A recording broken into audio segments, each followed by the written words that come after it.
안녕하십니까. 뉴스플러스입니다. 법무부가 오늘 오전 검찰 고위 간부 인사를 단행했습니다. 신임 서울중앙지검장에는 대장동 사건 항소 포기 과정에 관여한 것으로 알려진 대검찰청 박철호 반부패 부장이 임명됐습니다. 취재기자를 연결합니다. 이경국 기자.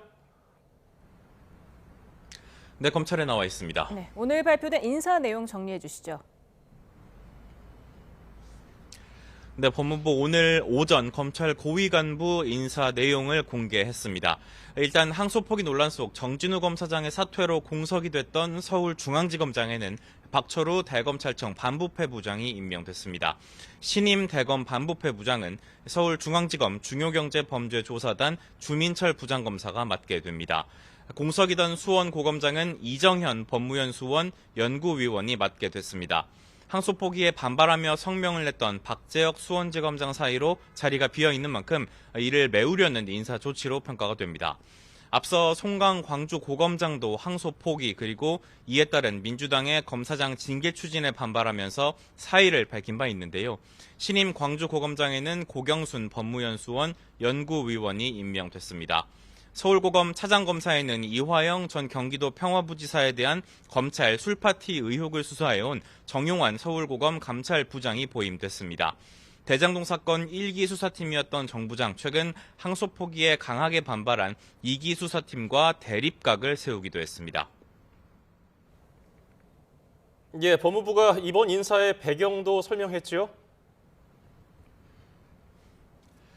네, 일단 법무부 이번 인사를 내면서 중앙지검장 사직 등으로 인해 발생한 결원을 충원한다고 밝혔고요. 이어서 이를 통해 검찰 조직의 안정을 도모하고자 한다고 강조했습니다. 나아가 대검 검사급 검사의 인적 쇄신도 함께 고려했다고 설명했습니다.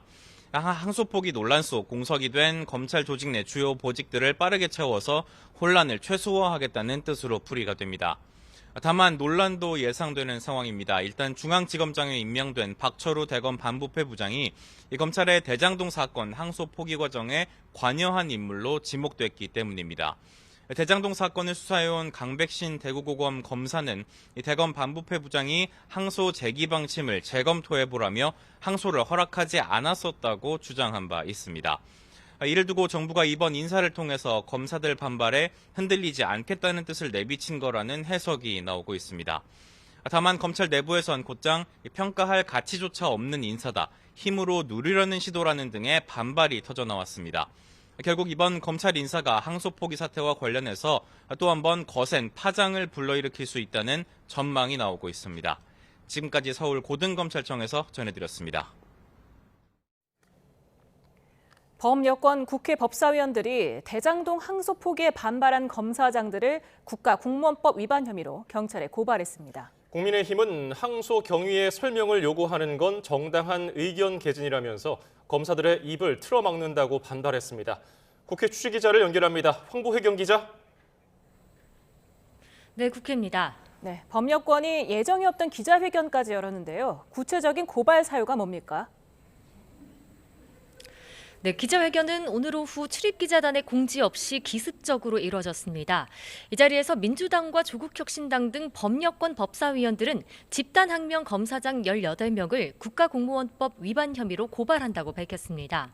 검찰의 대장동 사건 항소 포기 4일 만인 지난 10일 검찰 내부망에 입장문을 내고 경위 설명을 요구했던 박재혁 수원지검장 등이 대상입니다. 법사위원들은 검사장들이 공동 성명을 작성해 내부망과 언론에 공개한 건 단순한 의견 개진이 아니라 법이 금지한 집단 행위에 해당한다고 규정했습니다. 공무원이 결집해 직무 기강을 해치거나 정치적 중립성을 침해할 우려가 있을 경우 법 위반이라는 대법원 판례도 근거로 들었습니다. 이번 사태는 헌정 질서의 근본인 공무원의 정치적 중립과 검찰 지휘 감독 체계를 무너뜨린 사건이라며 경찰청 국가수사본부에 철저한 수사를 촉구했습니다. 대통령 순방 기간 강경 발언을 자제하라는 당 방침에도 예정에 없던 기자회견을 진행한 배경에 관심이 쏠립니다. 국민의힘은 즉각 반발했습니다. 곽규택 원내수석 대변인은 기자들과 만나 항소 포기 사유를 설명해달라는 의견을 징계하는 건 정당한 요구에 대한 입틀막이라고 비판했습니다. 이어 민주당이 항명이라고 표현하는데 그렇다면 어떤 명령을 어긴 거냐며 민주당은 항소 포기를 명령했던 건지 입장을 밝히라고 꼬집었습니다.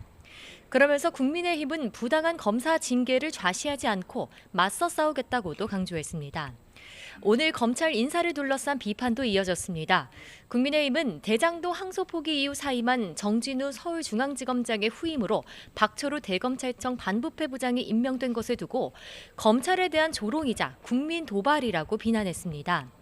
박신임 시검장이 항소 포기 과정에 관여한 거로 알려진 만큼 사실상 보은 인사로 승진시킨 거라고도 주장했습니다. 그러면서 검찰이 정부 여당의 이익을 위한 기구로 전락했다며 결국 입맛에 맞는 검사들만 조직에 남겨두겠다는 저열한 의도라고 비판했습니다. 예, 대장동 사건과 관련해서 오늘 여당은 법무부로, 야당은 남욱 변호사 소유 빌딩으로 향했다고요? 네, 민주당 정치검찰 조작기소대응특위는 지난 넉 달 동안의 활동 성과를 발표하면서 대장동 재판의 핵심 증거인 정영학 녹취록 조작 의혹을 거듭 꺼내들었습니다. 김병기 원내대표는 그런데도 검찰이 대장동 1심 재판 항소 포기에 항명하며 적반하장으로 나온다고 비판했는데요. 직접 들어보시죠. 최근 법원의 판단은 이재명 대통령 사건이 정치적 의도가 짙은 억지 조작 기소였다는 점을 확인시켜 주었습니다. 그런데도 이를 주도한 일부 정치 검사들은 책임을 회피하는 수준을 넘어서 오히려 적반하장의 태도를 보이고 있습니다. 이후에는 정영학 녹취록 검찰 조작 의혹을 밝혀달라며 법무부 정부 과천청사를 찾았는데요.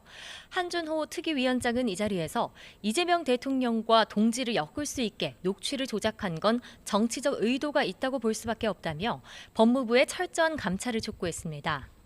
국민의힘은 대장동 사건 핵심 피의자인 남욱 변호사가 소유한 거로 알려진 서울 청담동 빌딩 앞에서 규탄 대회를 열었습니다. 장동혁 대표는 국민은 집 한 채 사지 못하게 정책을 엉망으로 만들어 놓고 대장동 일당은 수백, 수천억 원대 부동산 부자로 만들어준 게 바로 대장동 항소 포기의 실체라고 비판했습니다. 또 민생에 쓰여야 할 7,800억 원을 범죄자들에게 돌려준 심각한 범죄라고 목소리를 높였는데요. 장 대표 발언 직접 들어보시겠습니다. 이번 항소 포기에 가담했던 범죄자들, 그게 대통령이든 법무부 장관이든 법무부 차관이든 검찰총장 대행이든 그 누구라도 함께 7,800억을 토해내야 할 것입니다. 국민의힘은 대장동 사건 범죄 수익을 전액 환수하겠다며 관련 특별법도 추진하고 있습니다. 민주당은 장 대표가 오늘 벌인 길거리 정치쇼는 대장동 사건의 진실을 덮는 연막탄일 뿐이라며 대장동 공공개발을 방해한 과거 행위부터 인정하라고 맞받았습니다. 지금까지 국회에서 전해드렸습니다. 법무부가 적법 절차 원칙 위반을 강조하는 전략으로 론스타와의 국제 투자 분쟁 취소 절차에서 승소를 이끌어냈다고 밝혔습니다. 정홍식 법무부 국제법무국장은 원 중재판정부가 별건 상사중재 판정 내용을 한국 정부 배상 책임의 주요 근거로 삼은 점을 문제로 지적했다고 말했습니다. 정 국장은 원 중재판정부가 인용한 판정은 하나금융과 론스타가 진행한 사건의 결과여서 한국 정부와는 무관하다는 주장을 펼쳤다며 취소위가 국제법상 적법 절차 원칙 위반이라는 취지로 우리 정부 주장을 모두 받아들였다고 설명했습니다.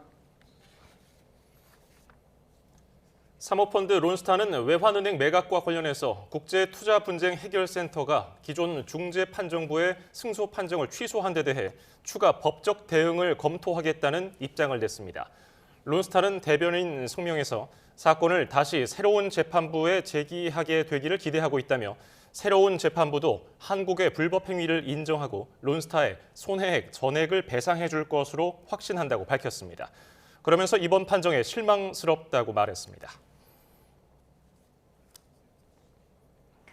우리 정부가 외국계 사모펀드 론스타와 벌여온 국제소송에서 승소 결정을 받아내자 여야는 모두 자기 진영에 공을 돌리는 모습입니다. 3년 전 패소 때와는 입장이 완전히 뒤바뀐 건데 사뭇 달라진 양측의 주장을 김철희 기자가 톱어봤습니다. 지난 2022년 론스타 사건을 맡은 중재판정부는 우리 정부가 2억 1천만여 달러를 배상해야 한다고 판정했습니다. 당시 법무부는 애초 청구액이 6조 원 규모였던 걸 생각하면 선방이라면서도 국익을 지키겠다며 즉각 불복 절차를 예고했습니다. 국가로서 할 수 있는 최선을 다해 볼 것이고 내부적인 판단으로는 충분히 저희에게 승산이 있다고 생각합니다. 그러자 민주당은 승소 가능성은 제로다. 로펌의 배만 불릴 거라면서 윤석열 정부와 한동훈 법무부의 책임론을 부각하는 데 힘을 모았습니다. 3심제가 아니라 단심제잖아요. 이거 확정 판결이에요, 이게. 그러니까 대한민국 정부가 범법을 한 겁니다. 하지만 3년여 뒤 분쟁취소위원회가 론스타가 아닌 우리 정부 손을 들어주면서 양쪽 진영의 처지는 180도 뒤바뀝니다. 패소로 코너에 몰렸던 한동훈 전 대표는 득이양양 역공을 퍼부었고 이자 늘어나면 네가 물 거냐고 집요하게 공격했던 사람들이에요. 지금 와서 자기들이 자화자찬? 저는 솔직히 보면 좀 황당했습니다. 국민의힘 역시 대장동 사건 항소 포기와 론스타 항소 결정을 대비하며 민주당이 사죄할 차례라고 여권을 겨눴습니다. 반면 민주당은 이번 성과가 명백한 이재명 정부의 치적이라고 맞받았습니다. 정부 당국과 실무진들의 책임감, 전문성을 바탕으로 국익을 지켜냈다는 건데 우리 금융감독 주권이 국제적으로 인정받은 결과라고도 했습니다. 이재명 대통령의 외교적인 성과 더불어서 더욱 빛나게 된 대한민국을 또 자랑스럽게 생각합니다.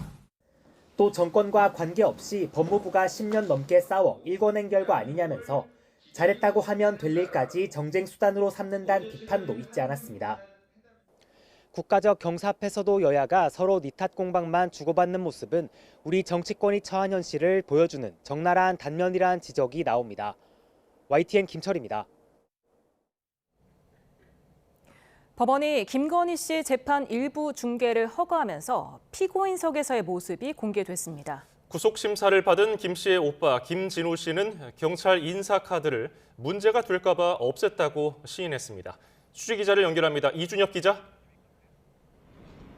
네, 서울 광화문 김건희 특검 사무실입니다. 네, 김건희 씨 재판 상황부터 전해주시죠. 네, 오늘 열린 김건희 씨의 자본시장법 위반 등 혐의 10차 공판에서 재판부는 특검법에 따라 김건희 특별검사팀의 중계 신청을 일부 허용했습니다. 다만 공판이 시작되고 서증조사 전까지에 한해서 중계를 허가해서 재판은 5분 정도만 공개됐습니다. 재판부는 국민의 알 권리가 보장되어야 마땅하지만 그만큼이나 사생활과 무죄추정 원칙도 보호돼야 한다고 이유를 설명했습니다. 교도관들의 보축을 받으며 찡그린 표정으로 등장한 김 씨는 검은 정장에 마스크와 안경을 쓴 채 대체로 고개를 푹 숙이고 있었습니다. 김 씨는 오후 재판 도중엔 건강 이상을 호소해 들것에 실려가 휴식을 취하기도 했습니다. 예, 김건희 씨 오빠는 구속심사를 받고 결과를 기다리고 있죠? 네, 김진우 씨 구속 전 피의자 신문은 서울중앙지방법원에서 오전부터 2시간 40분 정도 걸렸습니다. 김 씨는 신문에서 어머니 최은순 씨 사무실 금고에 있던 경찰 인사문서를 문제가 될까 싶어서 직접 없앴다고 말했습니다. 또 금고에 금거북이와 함께 있던 이배용 전 국가교육위원장의 당선 축하 편지도 찢었다고 인정하면서 이 전 위원장이 누군지도 몰랐고 중요한 건지도 몰랐다고 주장했습니다. 특검 측에선 문홍주, 박노수, 김경호 3명의 특검부가 참석했고 150여 쪽 분량 의견서와 80매 분량 PPT를 준비해 김 씨의 증거인멸 우려 등을 강조했습니다.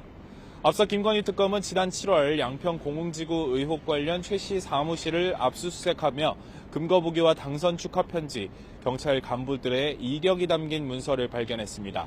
이후 해당 물건들에 대한 압수수색 영장을 다시 발부받아 현장을 방문했을 땐 편지와 문서가 사라지고 금거북이만 남았는데 특검은 이에 김 씨가 관여한 거로 의심하고 수사해왔습니다. 네, 내란 재판 소식도 짚어보죠. 윤석열 전 대통령 증인 신문이 진행 중이죠. 네, 윤석열 전 대통령은 앞서 불출석 사유서를 제출했지만 돌연 입장을 선회해 조금 전부터 재판에 출석해서 신문을 받고 있습니다. 재판부에서 윤 전 대통령의 거듭된 불출석에 대해 구인장 집행을 시사한 영향으로 풀이됩니다. 재판에서는 오전부터 여러 소란이 있었습니다.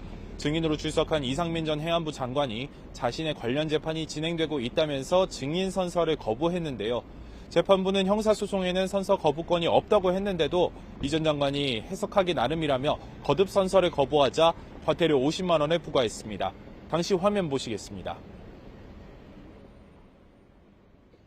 제가 재판하면서 형사재판에서 선서 거부하는 건 처음 봤습니다. 그 과태료 근거 규정에서 정당한 사유가 없을 경우에 과태료 그건 알아서 부과할 하십시오. 수 있는 걸로 알고 있습니다. 알아서 하십시오. 네.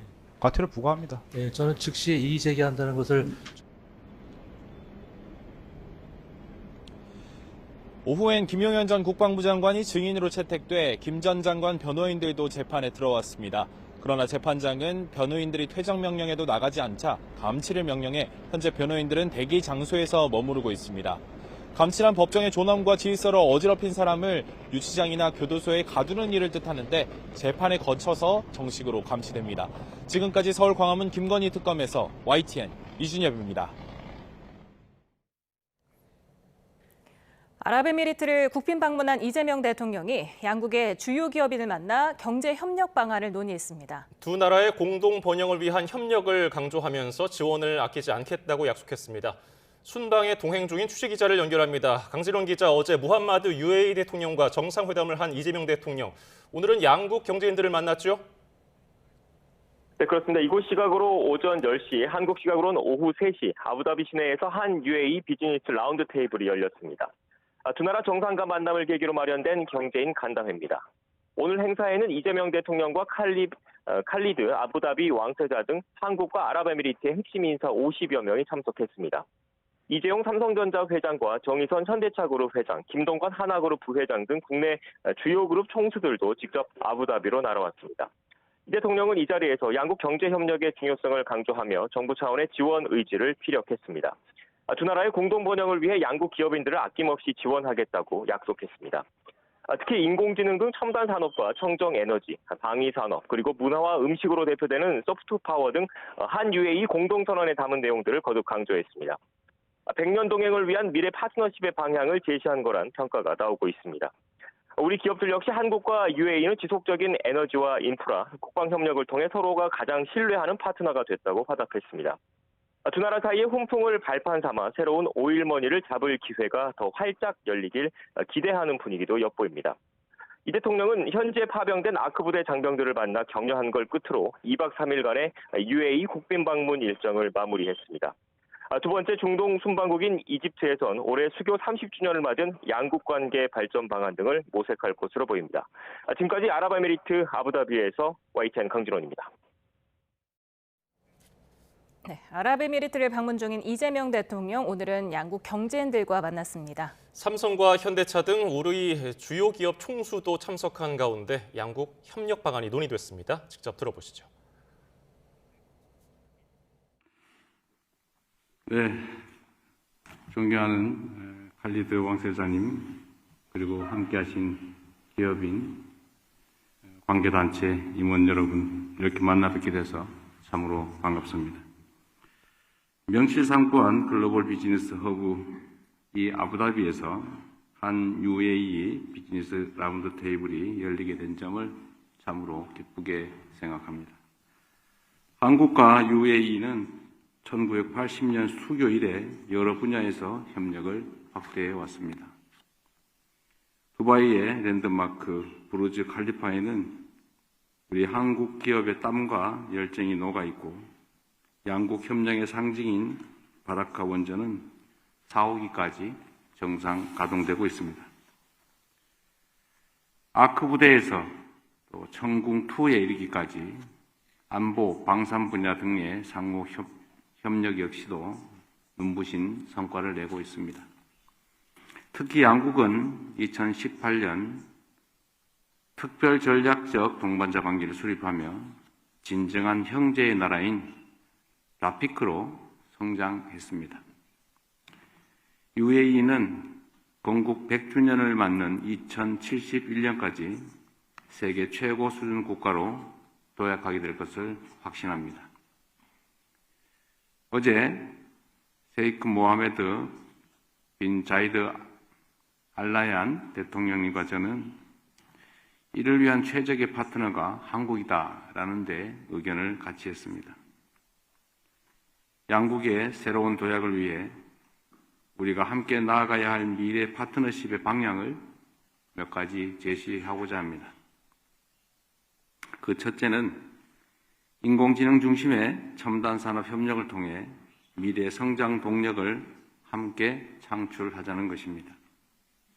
이번 방문을 계기로 인공지능 데이터 센터와 바이오테크까지 첨단 산업 협력을 가속화할 수 있도록 산업 및 첨단 기술 전략적 파트너십을 업그레이드하였습니다. 내년 초 한 UAE 포괄적 경제 동반자 협정 발효와 함께 경제 협력 사업을 본격 추진하기 위해 총 6개의 관련 MOU를 체결했습니다. 아울러 우리 한국은 HBM 등 반도체 기술과 EPC 설비 역량을 바탕으로 UAE의 2031년 인공지능 허브 도약을 위한 가장 신뢰 있는 파트너가 될 것입니다. 두 번째, 청정에너지와 방산 협력을 고도화하여 세계 최강국으로 함께 성장할 모멘텀을 확보해 갑시다. UAE의 태양광 발전 잠재량과 한국의 첨단 배터리 기술력을 결합한 에너지 전환 협력은 2050년 탄소 중립 공동 달성 그리고 친환경 신산업 육성에 크게 기여할 것이 분명합니다. 또한 핵연료 정비 수행 관련 현지 공장 건설을 통해서 UAE의 원전 산업 육성에도 이바지하는 고해 협력이 실현될 것으로 기대합니다. 방산 분야에서도 공동개발, 기술 협력, 현지 생산까지 협력의 수준을 제고하여 양국 방위산업 발전에 기여하게 되기를 바랍니다. 나아가 제3국 공동 진출을 통해서 양국의 협력이 메나를 넘어 글로벌 차원으로 확산되기를 희망합니다. 끝으로 소프트파워 협력으로 사람과 문화의 연결을 더욱 넓혀 나가야겠습니다. 며칠 전 두바이 K-엑스포에서 K-푸드, 뷰티, 콘텐츠 전시회가 성황리에 개최된 것으로 들었습니다. 또한 최근에 한국 소, 즉 한우가 UAE에 처음 수출되며 할랄 시장에서 새로운 협력의 가능성을 보여주고 있습니다. 중동의 문화 강국인 UAE와 소프트파워 협력을 강화하여 K컬처가 중동 전역으로 확산될 수 있기를 기대합니다. 오늘 이 자리가 세 가지 미래 파트너십을 통해 UAE는 세계 경제 질서에서 중심적인 역할을 수행하고 대한민국은 새로운 성장 기회를 창출하는 뜻깊은 계기가 되기를 바랍니다. 저와 한국 정부는 혁신과 지속 가능성 공동 번영을 위한 양국 기업인 여러분들의 노력에 지원을 아끼지 않겠습니다. 고맙습니다.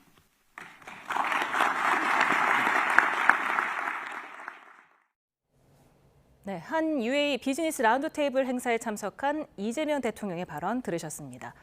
아랍에미리트 UAE가 자국을 국빈 방문 중인 이재명 대통령을 환영하는 의미에서 최대 도시 두바이의 초고층 빌딩 부르즈 칼리파 외벽에 태극기 조명을 비췄습니다. UAE 측은 어제도 수도 아부다비 시내 주요 건물인 아부다비 국영석유회사 본사 외벽과 무바달라 타워 등에 태극기 조명을 점등하며 환영의 뜻을 표했습니다. 인천 부평구에서 승용차가 돌진해 중상을 당한 모녀 가운데 30대 엄마는 여전히 의식 불명 상태로 치료를 받고 있습니다. 이런 가운데 앞서 부천 전통시장에서 발생한 돌진 사고 부상자 2명이 추가로 숨지면서 사망자가 4명으로 늘었습니다. 이현정 기자입니다.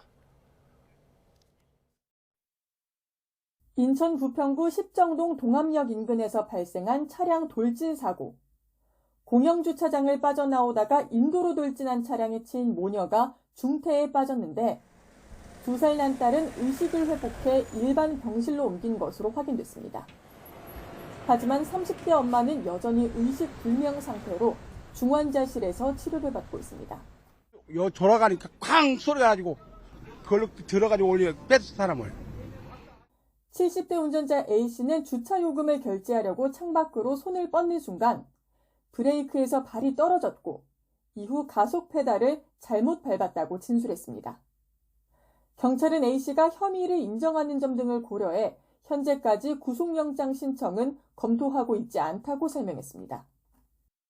이런 가운데 지난 13일 부천 제1시장 돌진 사고 당시 중상자로 분류됐던 2명이 추가로 숨지면서 이 사고로 인한 사망자는 4명으로 늘었습니다.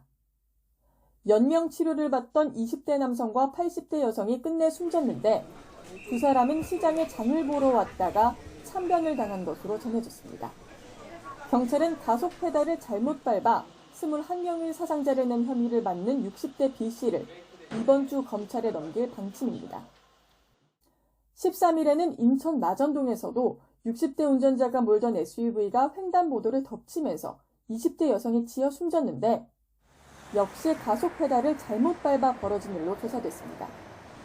최근 고령 운전자들의 페달 오조작에 따른 인명사고가 잇따르면서 관련 대책 마련에 속도를 내야 한다는 목소리가 커지고 있습니다. YTN 이현정입니다.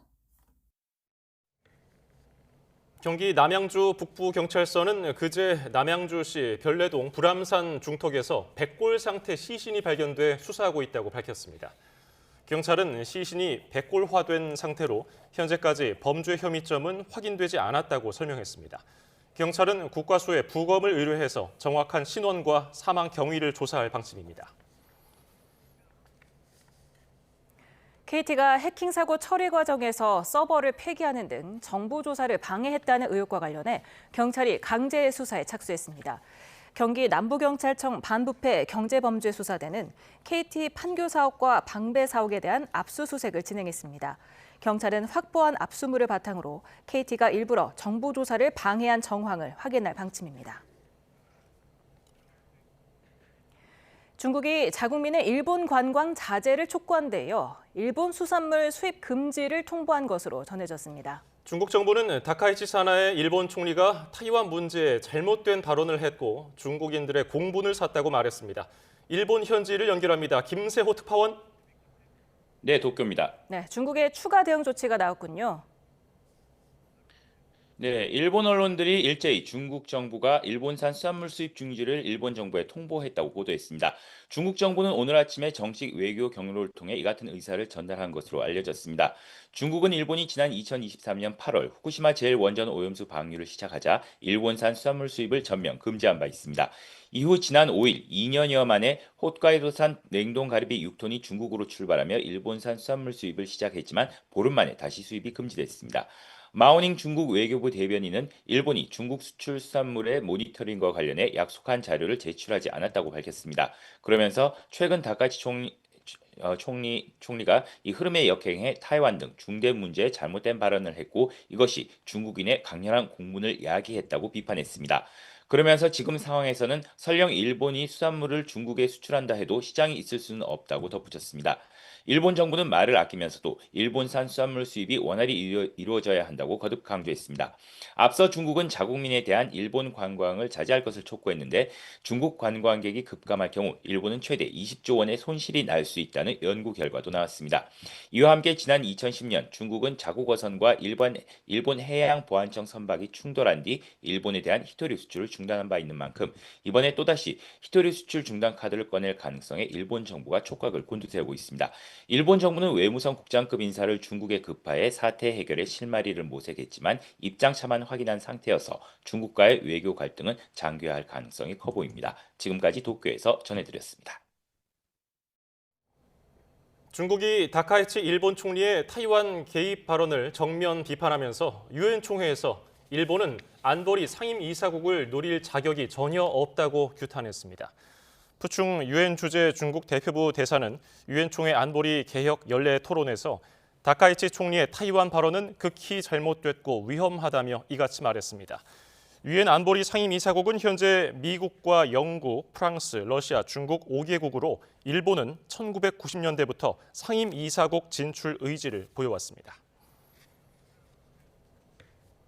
다카이치 일본 총리의 타이완 유사시 개입 시사 발언 이후 만난 중일 외교 관리의 영상이 확산하는 가운데 일본에서 중국이 의도를 갖고 이를 공개했다는 해석이 나오고 있습니다. 아사히 신문은 관영 CCTV가 내보낸 영상으로 실무적 차원에서 외교적 우월성을 강조하는 듯한 영상을 내보낸 건 이례적이라고 전했습니다.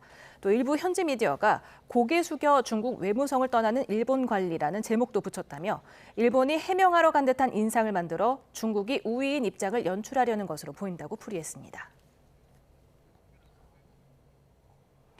종묘 앞 고층 건물 재개발 논란에 서울시와 국가유산청이 각각 가상 이미지를 공개했지만 종묘 가치 훼손을 바라보는 시각차는 여전합니다. 이런 가운데 오세훈 서울시장은 건물 높이를 조정할 여지를 남겨놓으면서 정부에 거듭 대화를 요청하고 있습니다. 양희력 기자입니다.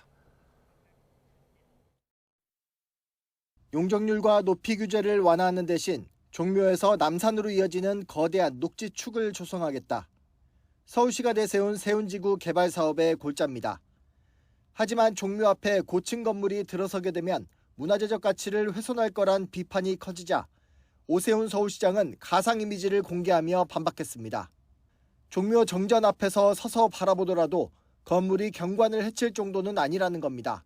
종묘의 경관이 이 정도를 가지고 눈이 가려지고 숨이 막히고 기가 눌리는 정도는 아니라고 저희는 보는 겁니다. 저희가 한 게 가장 정확합니다. 오 시장은 서울시의 가상 이미지가 과학적이고 객관적으로 구현한 결과물이라 주장하지만 앞서 국가유산청이 공개한 가상도와 나란히 놓고 보면 차이가 분명합니다. 특히 종묘 출입구인 외대문 앞에서 바라볼 경우 건물의 육중함이 더욱 크게 다가옵니다. 이 때문에 가상도 공개 이후에도 고층 건물이 종묘의 문화재적 가치를 훼손할지를 놓고 논쟁이 여전합니다. 크리게 그려놓으셨던데 뒷줄은. 네, 어쨌든 시장이 정한 자리에서만 이 종묘에 방문한 분들이 남산 쪽을 바라보는 것은 아니기 때문에. 그러니까 종묘의 가치를 논하니까 정전의 가치를 논하니까 거기가 조망 시점이 된 거죠. 서울시는 문화재 보호구역 경계인 외대문에서 빌딩까지 거리가 적용 기준인 100m를 벗어남에도 건물 꼭대기까지 각도가 규제 기준인 27도 이내이므로 문제될 건 없다는 입장입니다. 다만 오 시장은 건물 높이를 반드시 현재 계획대로 짓겠다는 건 아니라며 타협의 여지를 남겨놨습니다. 시장께서 그 90m를 주장하고 계신지 확고하신지를 한번 확인해 본 겁니다. 모든 가능성은 열려 있습니다. YTN 양희력입니다. 종묘 앞 고층 재개발 논란이 커지면서 국가유산청과 서울시의 팽팽한 대립이 계속되고 있습니다. 하지만 속 사정을 들여다보면 서울시의 무리하고 일방적인 결정과 늑장 대응에 나선 국가유산청 모두 문제를 키웠다는 비판은 피하기 어려워 보입니다. 박순표 기자입니다. 종묘 앞 고층 재개발 논란이 커지자 국가유산청은 지난 13일 문화유산위원회를 열어 종묘 일대를 세계유산지구로 지정했습니다. 이를 근거로 서울시에 세계유산 영향평가를 강력하게 요청했습니다. 종묘의 세계유산지구 지정 예고 이후 1년을 넘겨서야 회의가 열리면서 뒷북대응이라는 비판이 나왔습니다. 미리 세계유산지구로 지정됐으면 관련 법률에 따라 서울시의 종묘 앞 개발에 다양한 방식으로 제동을 걸 수 있었습니다. 지난주 세계유산법이 법에 따른 종묘 세계유산지구 지정을 완료하였고 하위 법령 개정도 적극적으로 관련 부처와 협의하여 신속하게 추진하겠습니다. 원인 제공의 책임은 서울시에 있습니다. 2018년 국가유산청과 합의를 깨고 건물 높이를 올리기 위해 시의회 조례까지 개정한 것은 대법원 판단을 떠나 논란이 될 수밖에 없습니다. 이어 2년이나 미루던 건물 높이 결정을 APEC 기간을 틈타 단숨에 2배나 상향 조정한 것도 이해하기 어렵습니다. 도심 한가운데 녹지도 만들고 그리고 재개발을 더욱더 활성화해서 민간 자본이 활발하게 들어올 수 있도록 하는 사업. 그 사업을 추진하기 위해서 종묘 앞에 건물들이 높이가 조금 높아집니다. 그러면서 종묘의 역사 경관과는 무관한 그늘 논란을 처음에 들고 나와 서울시가 논쟁의 초점을 흐렸다는 것이 국가유산 전문가들의 지적입니다. 여야 정치권도 내년 지방선거를 앞두고 종묘 앞 고층 재개발 논란을 쟁점화하면서 상황이 복잡해지고 있습니다. 이제라도 이해 당사자들이 사생결단식 대립에서 벗어나 종묘의 합리적 보존과 개발 방안에 냉정하게 머리를 맞대야 한다는 지적입니다. YTN 박순표입니다.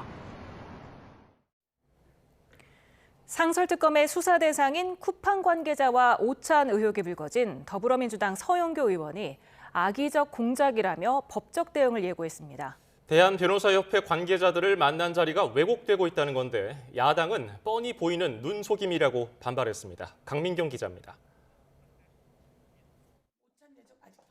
국회 법제사법위원회 회의실 앞 민주당 사선 서영교 의원이 취재진 앞에서 종이 한 장을 들고 열변을 토합니다.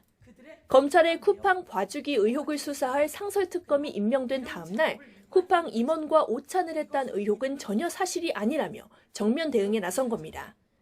담당 직능단체를 만난 것일 뿐이라는 게 서 의원의 일관된 주장입니다. 그리고 이 사람은 정무이사로 온 사람이에요. 그래서 저는 대한변협과 만난 것이고. 당시 오찬 참석자는 서 의원과 김정욱 대한변협 회장, 그리고 논란의 인물인 변협의 정무이사이자 쿠팡 상무였던 A 변호사입니다. 민주당 보좌진 출신인 A 변호사는 상설특검이 결정된 뒤 쿠팡에 사의를 전했고 당시 퇴직 절차를 밟고 있었던 걸로 알려졌습니다. 이런 정황을 전혀 몰랐다는 서 의원. 자신은 최일선에서 검찰과 쿠팡을 비판해왔다며 특정 세력의 정치적 공작이라고 목소리를 높였습니다.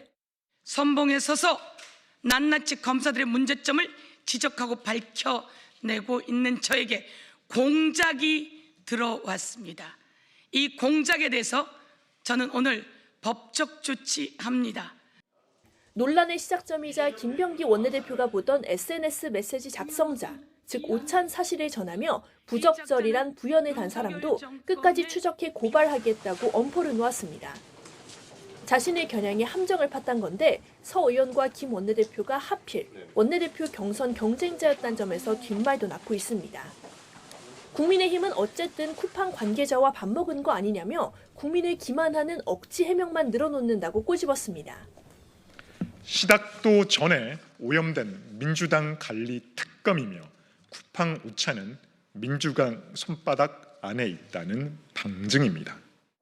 서영교 의원이 정말 몰랐을 것 같다는 게 민주당 중론이지만 만에 하나 쿠팡 관계자라는 걸 알았으면 이해충돌 소지가 있다는 우려도 당 일각에서 제기됩니다. YTN 강민경입니다. 지난 2019년 국회 패스트트랙 충돌 당시 물리력을 행사한 혐의가 있는 자유한국당 의원들과 보좌진에 대한 1심 선고가 내일 오후 내려집니다. 검찰은 이들이 입법 절차를 방해했다고 보고 있는데 피고인들은 정당한 의정 활동이었다고 맞서고 있어서 재판부 판단이 주목됩니다. 양동훈 기자입니다. 지난 2019년 4월 선거제 개편안과 고위공직자범죄수사처 설치법을 신속 처리한 건 이른바 패스트트랙에 올리는 것을 두고 여야 간 충돌이 벌어졌습니다. 검찰은 당시 자유한국당 의원들과 보좌진 등 20여 명을 무더기로 재판에 넘겼습니다.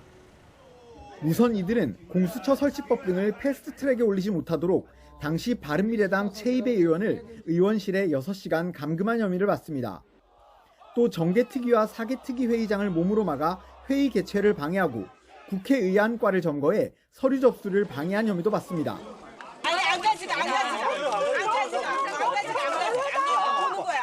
검찰은 민의의 대변자인 국회의원들이 폭력을 동원해 입법 절차를 무시했다며 국민의힘 송원석 원내대표와 나경원 의원 등 현직 의원 5명에게 의원직 상실형을 구형했습니다. 하지만 당시 자유한국당 의원과 관계자들은 정당한 의정활동이었다고 주장하고 있습니다. 여야 사당이 불법적으로 패스트트랙 상정을 강행하려 했기 때문에 이를 막으려고 저항한 것뿐이라는 겁니다. 정당한 정치의 행위였고 그 목적이라든지 또는 그 방법에 있어서 우리 정치적 의사를 표시하는 방법이었습니다. 충돌 6년 반 만에 마무리되는 1심 재판에서 법원이 어떤 결론을 내릴지 주목되는 가운데 당시 민주당 의원들에 대한 선고도 조만간 내려질 예정입니다. YTN 양동훈입니다. 지방세 또는 지방행정제재 부과금 체납액이 1,000만 원 이상이면서 1년 이상 내지 않은 고액 상습 체납자 만여 명 명단이 공개됐습니다. 이 가운데 김건희 씨 모친 최은순 씨가 지방행정제재 부과금 개인 최고 체납자로 확인됐습니다. 최 씨는 2013년 부동산 매입 과정에서 차명으로 땅을 사들여 과징금이 부과됐지만 25억 원을 내지 않은 것으로 나타났습니다. 성남도시개발공사가 대장동 개발사 화천대유 자산관리의 거액의 배당을 결정한 시행사 성남의뜰을 상대로 낸 배당결의 무효 확인 소송 첫 재판이 다음 달 접수 2년 5개월 만에 열립니다. 수원지법 성남지원은 성남도계공이 2023년 6월 성남의뜰을 상대로 제기한 배당결의 무효 확인 소송 첫 변론 기일을 다음 달 9일 오후 4시 10분으로 지정했습니다. 성남도계공은 성남의뜰이 화천대유와 대주주 김만배, 남욱 변호사 등 민간업자에게 4천억 원을 배당한 건 위법하고 배당 재원인 택지 분양 수익은 대장동 배임 사건의 범죄 수익에 해당해 무효라며 소송을 제기했습니다. 상승 출발했던 코스피가 외국인의 1조 원 넘는 순매도 속에 4천선 아래로 내려간 채 마감했습니다. 코스피는 외국인이 1조 512억 원 순매도하고 개인과 기관은 동반 순매수한 가운데 전날보다 0.6% 내린 3,929로 거래를 마쳤습니다. 원달러 환율은 1,461원으로 출발해서 1,468원까지 오르는 등 상승세를 보였습니다. AI 인공지능 관련주 호황에 대한 거품 우려가 확산하면서 대형 투자자들이 위험 회피에 나섰습니다. 특히 AI 대장주인 엔비디아의 3분기 실적 발표를 앞두고 시장 불안이 고조되면서 뉴욕 증시 3대 지수는 일제히 하락했습니다. 뉴욕 이승윤 특파원입니다. 한동안 거침없는 고공행진을 이어가던 뉴욕 증시가 최근 계속 약세를 보이고 있습니다. AI 관련주 고평가에 대한 우려가 제기되면서 위험 자산에 대한 회피 심리가 고조됐기 때문입니다. AI 대장주인 엔비디아의 3분기 실적 발표를 앞두고 시장 참가자들의 불안감이 커진 상황.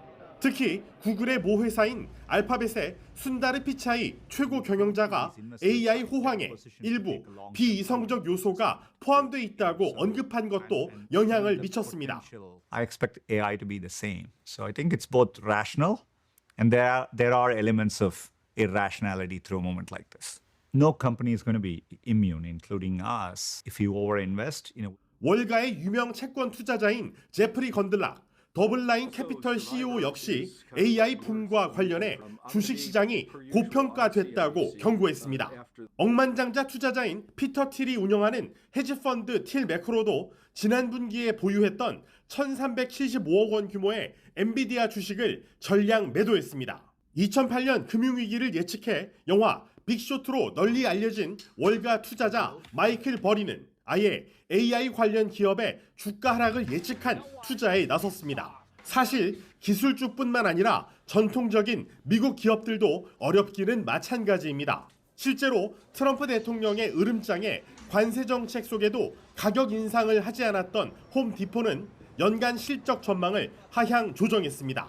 연방준비제도 내 신중론이 힘을 받으며 금리 인하 기대감이 하락하고 연방정부 셧다운으로 발표가 지연됐던 경제 지표가 악화 조짐을 보이면서 위험자산 회피 투자 심리는 당분간 확산될 전망입니다. 뉴욕에서 YTN 이승윤입니다. 구인철 부총리 겸 기재부 장관이 주식시장 장기 투자 소액 주주에 대해 인센티브를 주는 방안을 확실하게 추진할 거라고 말했습니다. 구 부총리는 자본시장에 오래 머물거나 개별 주식에 대해 장기적으로 투자한 소액 주주에 대해 인센티브를 주는 방안을 확실하게 추진하겠다고 밝혔습니다. 시기와 관련해서는 민간 의견도 들여야 하고 범위와 관련한 협의가 필요해 내년도에 빠른 시일 안에 할 수 있으면 해보겠다고 밝혔습니다. 삼성전자와 SK하이닉스 등 국내 반도체주에서 조정 양상이 나타나는 가운데 개인 투자자 중심으로 대출을 받아 투자하는 이른바 B2 열기가 뜨거워지고 있습니다.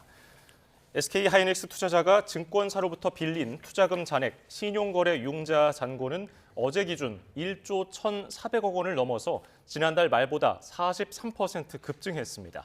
삼성전자의 경우 1조 4,380억 원으로 지난달 말과 비교해서 41% 증가했습니다. 충북 영동의 한 종오리 농가에서 고병원성 조류 인플루엔자가 발생했습니다. 가금 농장에서 발생한 건 충북에서는 첫 사례인데요. 방역당국은 10km 방역대 안에 있는 가금류 136만 마리를 대상으로 예찰을 강화했습니다. 김기수 기자입니다. 농가 입구에 출입을 막는 팻말이 내걸렸습니다. 방역요원들이 흰색 방역복을 입은 채 농가 안으로 가며 방역 작업을 벌입니다. 충북 영동의 한 종오리 농가에서 고병원성 조류 인플루엔자가 확진됐습니다. 올겨울 충북 가금 농가에서는 첫 사례며 전국적으로는 6번째입니다. 지난 17일 종오리의 사료 섭취율과 산란율이 떨어지자 농장주가 의심 신고를 했고 정밀 검사에서 H5N1형 고병원성 조류 인플루엔자 확진 판정을 받았습니다.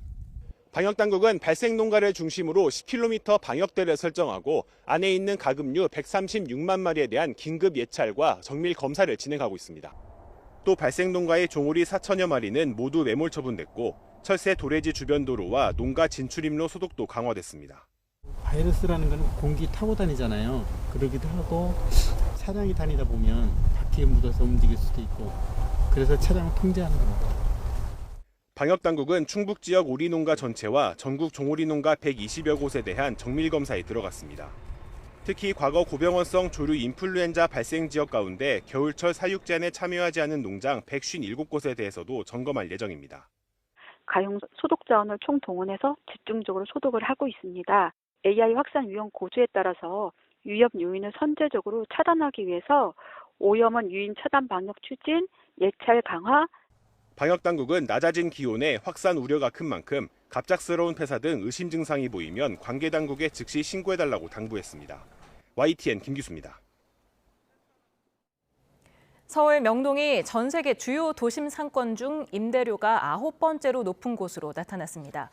글로벌 부동산 서비스 기업 쿠시먼 앤드 웨이크필드 코리아가 발표한 세계 상권 보고서를 보면 명동의 1제곱피트당 연간 임대료는 653달러로 지난해처럼 9위를 유지했습니다.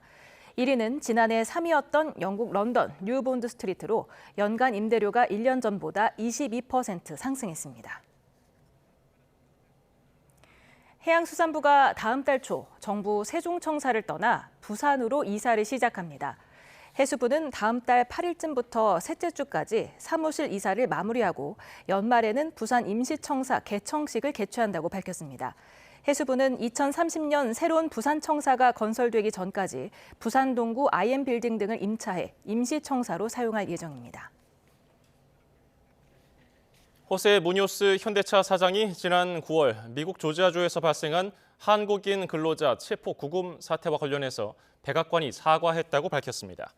무뇨스 사장은 조지아 주지사 역시 전화를 걸어와서 무슨 일이 일어난 건지 모르겠다. 이건 주 정부 관할이 아니다라고 했다고 전했습니다.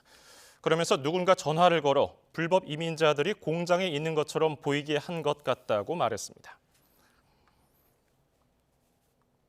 사우디아라비아가 무함마드 빈 살만 왕세자의 미국 방문을 계기로 지난 5월에 발표했던 6천억 달러 규모 대미 투자액을 1조 달러, 우리 돈 약 1,460조 원 규모로 높인다고 밝혔습니다. 빈 살만 사우디 왕세자는 백악관에서 트럼프 미국 대통령과 양자회담을 하고 사우디는 인공지능과 반도체에 대한 엄청난 수요가 있다며 이같이 말했습니다. 트럼프 대통령은 당신과 친구가 된 것은 큰 영광이라며 1조 달러에 이르는 투자에 감사하게 생각한다고 말했습니다. 트럼프 미 대통령이 공식 기자회견 자리에서 불편한 질문을 던진 기자를 향해 독설을 퍼부었습니다. 가짜 뉴스 회사라면서 공개적으로 면박을 주더니 그래도 질문을 계속하자 소속 방송사 면허를 빼앗을 거라고 협박까지 했습니다. 김선중 기자입니다. 사우디아라비아 실권자인 무함마드 빈 살만 왕세자와의 기자회견은 트럼프 대통령의 의도와는 다르게 흘러갔습니다. 사우디의 대미 투자를 한껏 홍보하고 싶었지만 기자들은 빈 살만 왕세자의 언론인 살해 의혹을 집요하게 캐물었습니다. 불편한 질문에 트럼프 대통령은 발끈했습니다. 9/11 families are furious that you are here in the Oval Office. Why should Americans trust you? And the same to you, Mr. President. Now, who are you with? I'm with ABC News, sir. You're with who? ABC News, sir. Fake news. ABC fake news. One of the worst in the business. 사우디 유착 논란과 앱스타인 성추문 의혹으로 질문이 이어지자 기자 개인을 향한 인신 공격으로 맞받았습니다. You're all psyched up. Somebody psychs you over at ABC. They're going to psych it. You're a terrible person and a terrible reporter. 급기야 기자가 소속된 방송사에 면허를 뺏어버릴 것이라고 협박했습니다. Your crappy company is one of the perpetrators. And I'll tell you something. I think the license should be taken away from ABC because your news is so fake and it's so wrong. 트럼프 대통령은 지난 14일 전용기안에서도 앱스타인 관련 의혹을 묻는 기자에게 욕설을 날리기도 했습니다.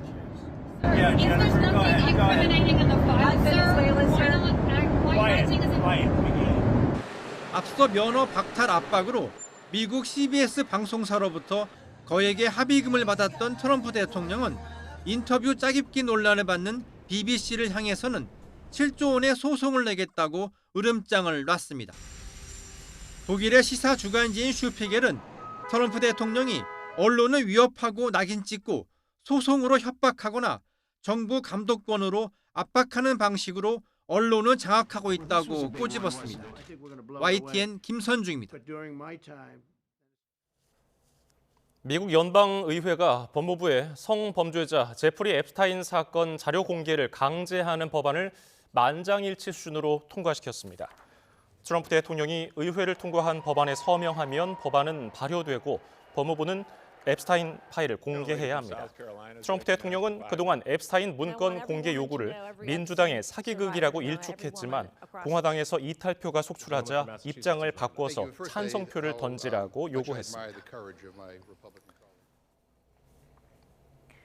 시작가 90억 원대의 샤갈 작품을 필두로 총 290억 원 규모의 미술 작품이 다음 주 서울 옥션 경매에 쏟아집니다. 국내에서 진행된 단일 경매로는 2008년 이후 최대 규모입니다. 김정아 기자입니다.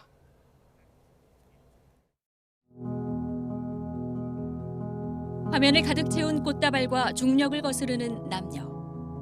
평생의 뮤즈였던 아내 벨라와의 사랑이 가득 담긴 샤갈의 대표작입니다. 추정가 94억 원에서 150억 원인 이 작품을 필두로 국내 경매 시장에 샤갈 원화작품 4점이 한꺼번에 쏟아졌습니다. 이 밖에 한국 현대미술 대표 작가인 김환기, 이우환부터 세계적 설치미술가 이불, 세로 2m가 넘는 데이비드 호크니 작품까지 서울 옥션이 미술관 전시를 방불케 할 만큼 제대로 판을 벌였습니다. 국내뿐만 아니라 해외 고객들의 한국 시장에 대한 관심도가 9월 프리즈 키아프 이후로도 더욱 증대됐기 때문에 공급하는 입장에서 시장에 조금 더 다양한 작품들을 선보이게 된다면 침체됐던 한국 미술 시장이 다시 한번 부흥을 맞이할 수 있는 그런 분위기 전환이 될 수 있겠다고. 총 규모 290억 원. 매달 열리는 메이저 경매의 서너 배 수준으로 이 중 270억 원 규모의 주요 작품들은 별도의 이브닝 세일을 통해 판매한다는 계획입니다. 이례적 규모인 만큼 이번 경매가 가라앉은 미술시장 분위기를 반전시키는 고리가 될지 주목됩니다. K옥션은 우리나라 근현대 미술 주요 작가 작품을 전면에 내세웠습니다. 특히 1954년작 김환기의 답교는 그동안 전시에는 자주 나왔지만 경매 시장에 등장한 건 처음입니다. 그래서 그 시기에는 되게 희소성이 높은 작품이기도 하고요. 김환기 화백이 이제 작고하신 이후에 주요한 전시에는 모두 다 소개가 된 작품인데요. 이렇게 시장에 나와서 거래가 되는 것은 처음입니다. 양대 경매 회사 출품작들은 경매 당일까지 무료로 감상할 수 있습니다. YTN 김정아입니다. 지난해 선풍적인 인기를 끌었던 넷플릭스 예능 흑백요리사의 두 번째 시즌이 다음 달 시작됩니다. 넷플릭스는 흑백요리사 시즌2의 공식 예고편을 발표하며 다음 달 16일 단독 공개한다고 밝혔습니다. 지난해 공개된 흑백요리사 시즌1은 3주 연속 넷플릭스 비영어 쇼 부문 글로벌 1위를 차지하고 출연자 식당의 오픈런이 벌어지는 등 국내외에서 큰 화제를 모았습니다.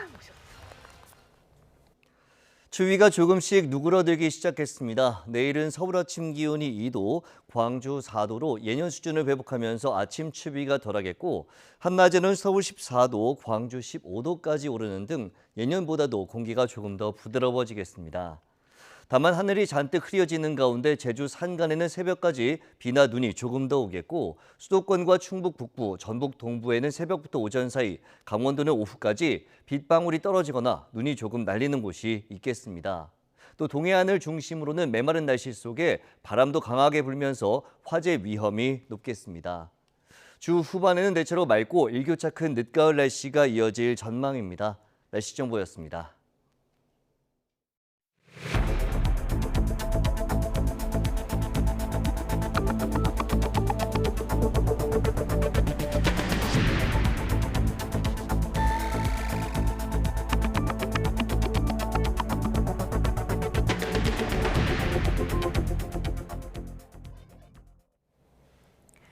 대장동 항소 포기의 반발에 사임한 정진우 서울중앙지검장의 후임으로 박철우 대검찰청 반부패 부장이 임명됐습니다. 법무부는 검찰 조직 안정과 인적 쇄신을 고려한 인사라고 밝혔습니다. 조성호 기자입니다.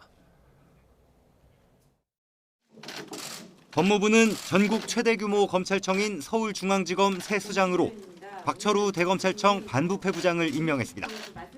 정진우 검사장이 대장동 사건 항소 포기 책임을 지고 사의를 밝힌 지 11일 만입니다. 박 검사장은 특수통 검사로 분류됩니다. 윤석열 정부 때 요직에서 밀려났다가 이번 정부에서 검사장으로 승진해 대형 비리 수사를 총괄하는 대검 반부패 부장으로 영전했습니다. 대장동 민간업자들 사건 관련 절차에도 전반적으로 관여했습니다. 정 검사장이 항소 제기를 승인했지만 박 검사장이 재검토하라고 지휘한 걸로 알려졌습니다.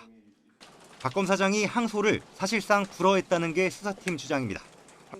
대검 반부패 부장에는 주민철 서울중앙지검 중경 2단 부장검사, 서울고검차장에는 정용환 서울고검 감찰부장이 각각 검사장으로 승진해 보임됐습니다. 한직인 법무연수원 연구위원으로 있던 이정현, 고경순 검사장은 각각 수원고검장과 광주고검장으로 승진 발령됐습니다. 법무부는 이번 인사에 대해 검찰 조직 안정과 인적 쇄신을 고려했다고 밝혔습니다. YTN 조성호입니다. 항소 포기 여파가 좀처럼 수그러들지 않는 가운데 더불어민주당은 대장동 사건 핵심 증거의 조작 가능성을 띄우며 감찰을 촉구했습니다. 국민의힘은 대장동 일당의 천문학적인 범죄 수익을 강조하면서 현장 일정을 이어갔습니다. 임성재 기자입니다. 대통령의 해외 순방 기간 숨 고르기에 들어간 민주당은 검찰의 조작 기소를 부각하는 데 초점을 맞췄습니다. 당 특위는 핵심 증거로 꼽히는 정영학 녹취록에서 검찰이 주요 단어를 조작했다면서 이 대통령을 억지로 엮기 위한 목적이었다고 거듭 주장했습니다. 일부 정치 검사들은 책임을 회피하는 수준을 넘어서 오히려 적반하장의 태도를 보이고 있습니다. 누가 왜 녹취록을 조작했는지 낱낱이 밝히자며 법무부에 감찰 요청서도 제출했습니다. 대장동 재판이 계속될수록 수사팀이 초업적인 행각이 속속 드러나고 있는 상황이어서 추가적으로 감찰을 요청하지 않을 수가 없었습니다. 이번 주 내내 대장동 사건 관련 현장을 찾은 국민의힘은 민간업자 남욱 변호사 소유의 청담동 빌딩 앞으로 집결했습니다. 1심에서 추징금을 선고받지 않은 남 변호사가 수백억 원대 재산 추징보전 해제를 요구한 걸 고리로 검찰이 구형했던 7,800억 원에 다시금 초점을 맞췄습니다. 대통령이든 법무부 장관이든 법무부 차관이든 검찰총장 대행이든 그 누구라도 함께 7,800억을 토해내야 할 것입니다. 대장동 범죄 수익을 친일파 재산처럼 소급해 환수하겠다는 관련 특별법 추진에도 적극 힘을 실었습니다. 범죄 이익을 그대로 갖고 범죄자들이 호가호위하는 모습은 사법의 정의가 실현되는 것이 아니라고 봅니다. 기습적인 검찰 인사를 두고도 여야 새로운 전선이 생겼습니다. 국민의힘은 대검 간부로서 사실상 항소를 막아선 박철우 검사장이 중앙지검장의 보훈 인사된 건 검찰에 대한 조롱이자 국민을 향한 도발이라고 비판을 쏟아냈습니다. 민주당은 인사에 굳이 말을 보태지 않았는데 야당 공세를 괜히 맞받아 긁어 부스럼을 만들지 않겠다는 포석으로 해석됩니다. 결국 대장동 사건 자체든 검찰의 항소포기 결정 과정이든 이를 규명할 가장 현실적인 무대는 국정조사가 될 것으로 보입니다. 조사 범위까지 공감대를 모은 여야가 그 방식까지 의견을 모을 수 있을지에 시선이 쏠립니다. YTN 임성재입니다. 네, 조금 전 들어온 소식 전해드립니다. 한덕수 전 총리 재판부가 김용현 전 국방장관 변호인들에게 감치 15일을 선고했습니다.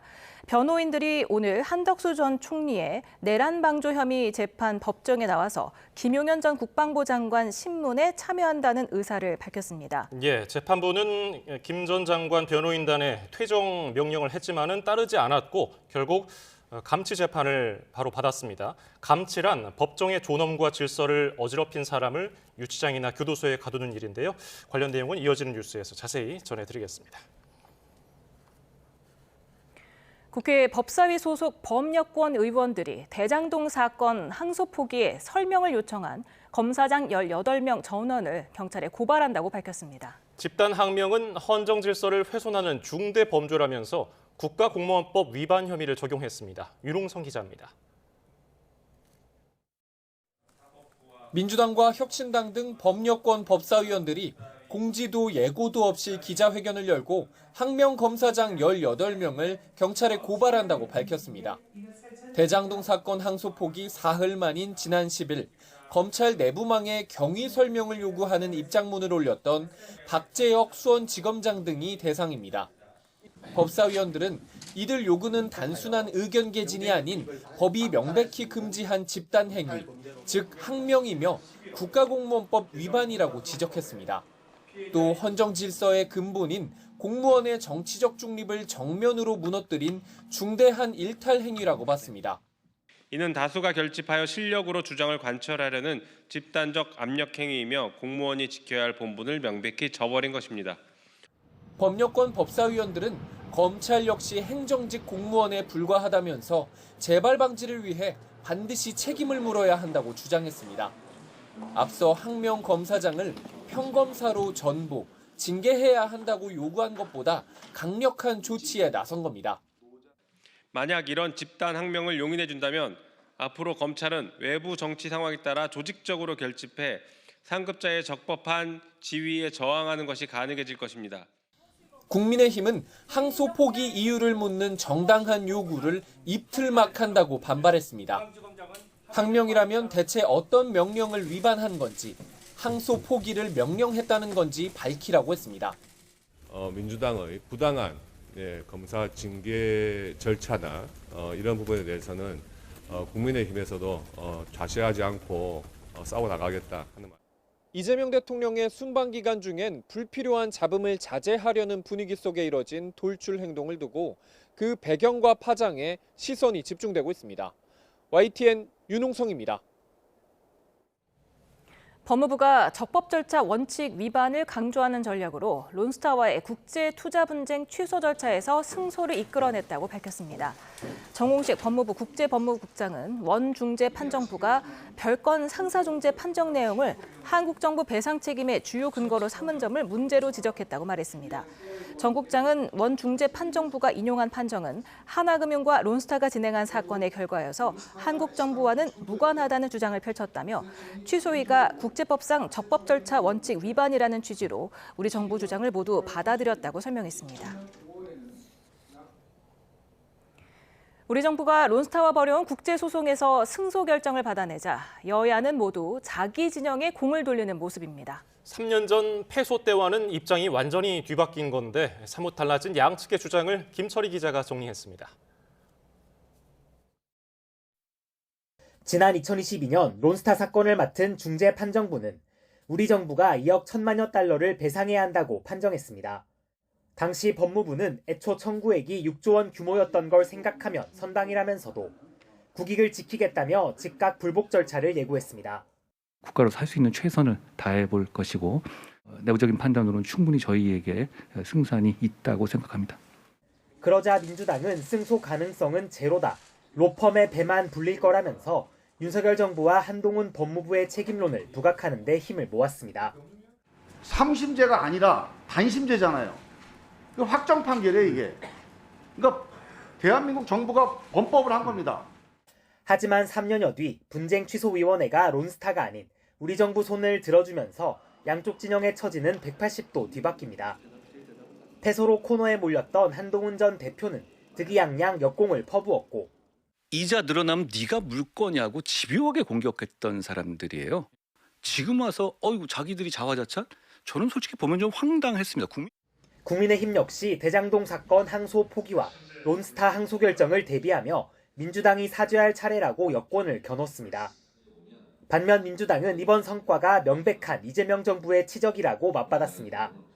정부 당국과 실무진들의 책임감, 전문성을 바탕으로 국익을 지켜냈단 건데 우리 금융감독 주권이 국제적으로 인정받은 결과라고도 했습니다.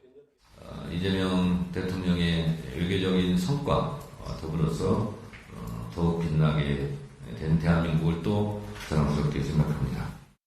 또 정권과 관계없이 법무부가 10년 넘게 싸워 일궈낸 결과 아니냐면서 잘했다고 하면 될 일까지 정쟁 수단으로 삼는다는 비판도 잊지 않았습니다.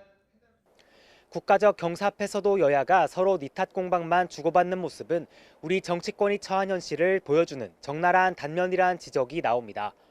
YTN 김철입니다. 국민의힘 장동혁 대표는 4선 이상 중진 의원과 오찬을 하고 대여 투쟁에 한 목소리로 힘을 모아달라고 당부했습니다. 참석자들은 장 대표가 일치 단결을 강조하며 최근 논란이 된 우리가 황교안 발언과 윤 전 대통령 면회 취지를 거듭 설명했다고 말했습니다. 이에 일부 중진 의원은 지지층 결집이라는 목표는 공감하지만 보수 지지를 온전히 받지 못하는 점에 대한 반성과 중도 외연 확장을 위한 이미지 개선이 필요하다는 의견을 전한 것으로 알려졌습니다. 조국 혁신당 당대표 후보로 단독 출마한 조국 전 비대위원장이 다음 총선에서 국민의힘의 의석을 절반으로 줄이고 혁신당이 제2당이 되는 게 목표라고 강조했습니다. 조 전 위원장은 유튜브로 진행된 혁신검증 대담회에서 극우화된 세력은 대한민국 정치에서 없어져야 한다며 이같이 말했습니다. 그러면서 국민의힘을 TK 자민련으로 만들면 50석이 비는데 그 50석은 민주당과 혁신당이 나눠 가져야 한다고 주장했습니다. 구속 상태로 재판받고 있는 김건희 씨의 모습이 지난 9월 이후 2달 만에 공개됐습니다. 법원이 재판 중계를 일부 허가한 건데 다만 반론권 보장 등을 이유로 중계는 5분 남짓만 진행됐습니다. 안동준 기자입니다. 김건희 씨가 재판부에 고개 숙여 인사하며 법정에 들어섭니다. 검은색 정장 차림에 안경과 마스크를 쓴 모습은 지난 첫 공판기일과 같았지만 머리는 묶지 않고 풀었습니다. 재판을 받는 김건희 씨 모습이 공개된 건 지난 9월 이후 2달 만입니다. 재판 시작 전까지만 공개됐던 첫 공판기일과 달리 이번에는 재판 진행 과정 일부가 공개됐습니다. 법원이 특검 측에 재판 중계 신청을 허가한 건데 다만 법익 침해 등을 이유로 서증 조사가 시작되기 전까지만 중계가 허용됐습니다. 회복하기 어려운 법익 침해 가능성이 있다는 점, 서증 조사 과정에서 피고인 측의 반론권이 즉시적으로 보장되지는 않는다는 점 등 종합하여 보면 서증 조사가 진행되던 오후 재판에서는 변호인이 김건희 씨가 상태가 좋지 않다며 퇴정을 요청하기도 했습니다. 이에 재판부는 재판을 잠시 휴정하기로 했고 김 씨는 들것에 실려 법정을 빠져나갔습니다. 재판부는 다음 기일에 유경옥 전 대통령실 행정관 등에 대한 증인 신문을 진행하기로 했습니다. 다음 달 3일에는 피고인 신문을 진행하는 결심 공판을 열기로 했는데 이날 검찰의 구형도 함께 이뤄집니다. 특검팀은 결심 공판에서도 재판 중계를 신청했는데 재판부가 추후 이를 허가한다면 아무것도 아닌 사람이라는 발언 이후 김건희 씨의 첫 육성도 공개될 전망입니다. YTN 안동준입니다. 양평 공흥지구 개발 특혜 의혹이 있는 김건희 씨 오빠 김진우 씨가 구속신문에서 문제가 될 것 같아 증거물을 없앴다는 취지로 말한 것으로 파악됐습니다. 서울중앙지법은 오늘 오전 10시 10분부터 김 씨의 구속심사를 진행했습니다. 김 씨는 구속 전 피의자 신문에서 어머니 최은순 씨 사무실 금고에 있던 경찰 인사문서를 문제가 될까 싶어 직접 없앴다고 말했습니다. 김 씨는 최후 진술에서 윤석열 전 대통령과 김건희 씨와의 관계 때문에 편견을 갖지 말고 객관적으로 판단해달라고 재판부에 호소했습니다.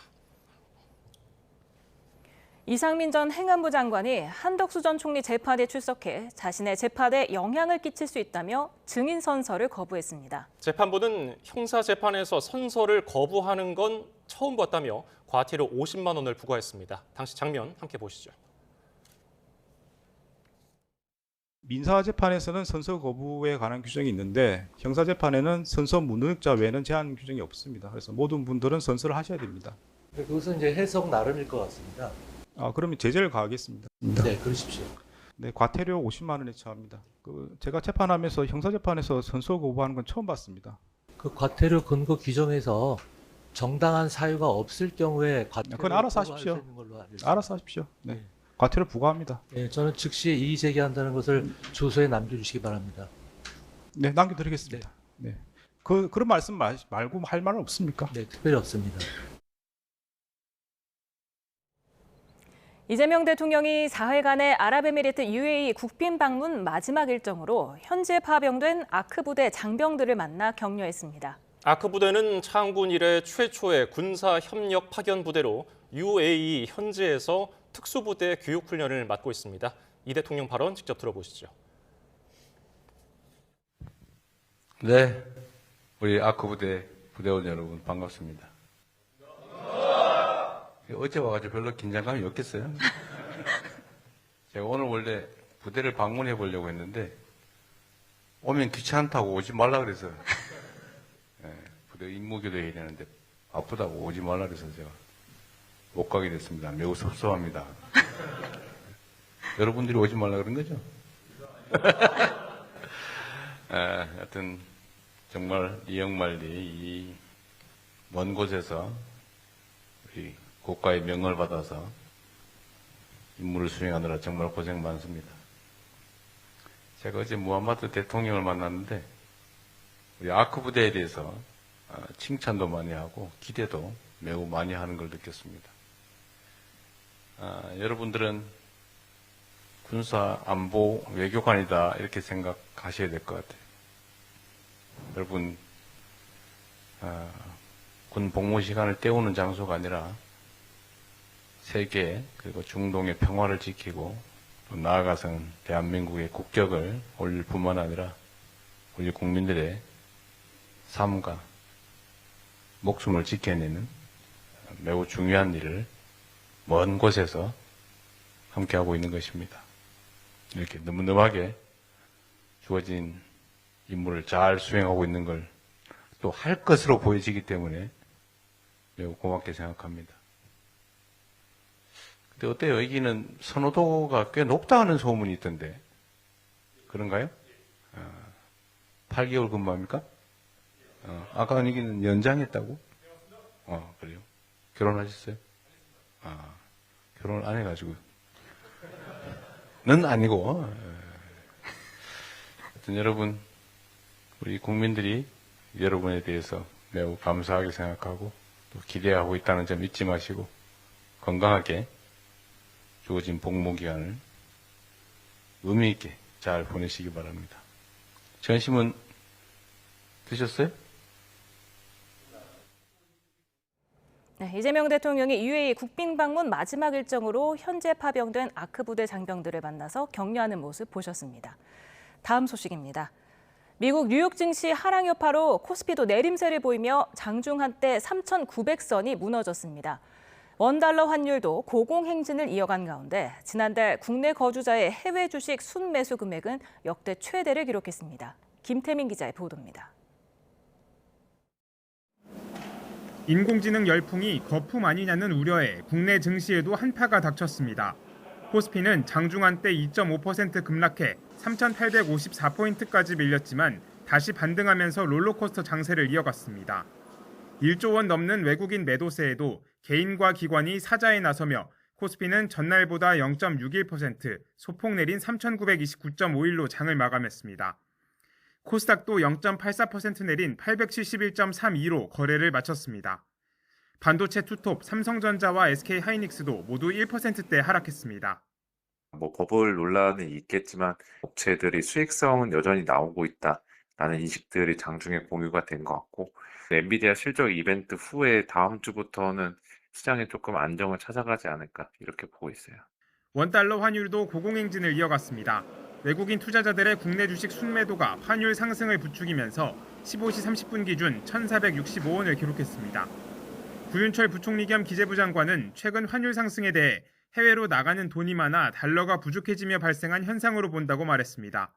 실제로 지난달 이른바 서학개미로 불리는 국내 투자자의 해외 주식 순매수 금액은 10조 원을 넘어 역대 최대를 기록한 것으로 나타났습니다.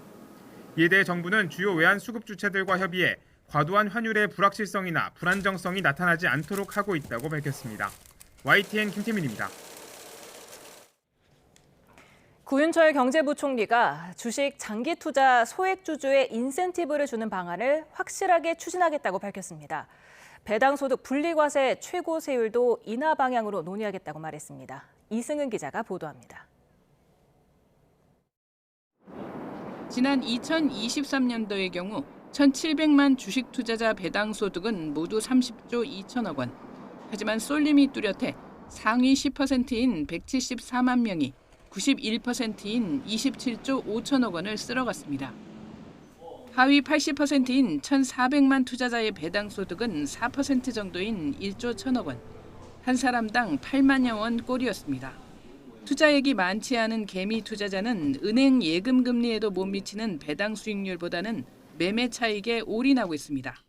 구윤철 부총리 겸 기획재정부 장관은 기자간담회에서 자본시장에 오래 있거나 개별 주식에 장기 투자한 사람에 대해 인센티브를 주는 방안을 내년에 확실하게 추진할 것이라고 밝혔습니다.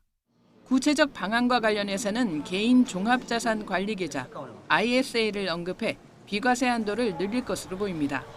구 부총리는 또 장기 보유 주식 배당소득 특례와 장기 주식형 저축 등 과거의 사례를 언급했습니다. 35%로 발표된 배당소득 분리과세 최고 세율과 관련해서도 자본시장 밸류업을 위해 최대한 인하 방향으로 논의할 것이라고 말했습니다. 상속세 인적 공제 확대에 대해서는 정부도 꼭 다친 생각은 아니라면서 합리적 방향으로 결정되도록 논의할 것이라고 밝혔습니다.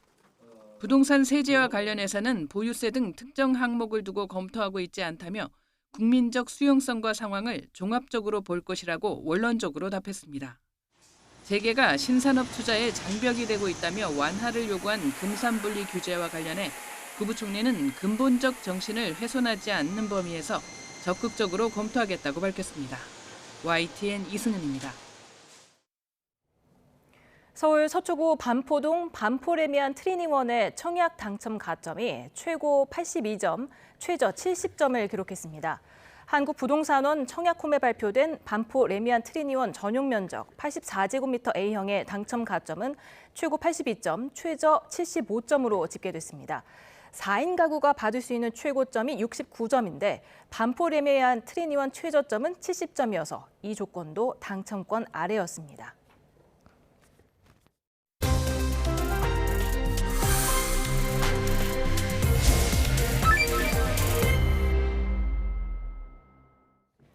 우리 정부가 미국계 사모펀드 론스타와의 국제투자 분쟁 판정 취소 소송에서 완승했습니다. 20년 넘게 이어진 악연이 승소로 마무리된 건데요. 어떤 전략이 주요했는지 김광삼 변호사와 살펴봅니다. 어서 오십시오. 안녕하세요. 네, 안녕하세요. 네, 어제 이 승 정보가 들려왔는데 네. 그럼 4천억 원 국부 유출이 영원으로 바뀌게 된 거죠? 이제 그렇다고 볼 수 있죠. 일단은 그 국제 투자 분쟁 해결 센터에서 전에 이제 중개판정부에서 한 3천억 정도를 우리가 이제 배상을 하도록 그렇게 결정을 했잖아요. 그러면 그동안에 이제 미국 국채 수익률의 이자에 준하는 이자를 내야 하는 거고, 또 론스타에서 지급한 비용들, 변호사 비용이랄지 여러 가지 비용까지 합치면 한 4천억 정도 되는데, 이번에 이제 취소위원회에서 그 분쟁 중개판정부의 어떤 중재 자체를, 중개 결정을 취소를 해버렸어요.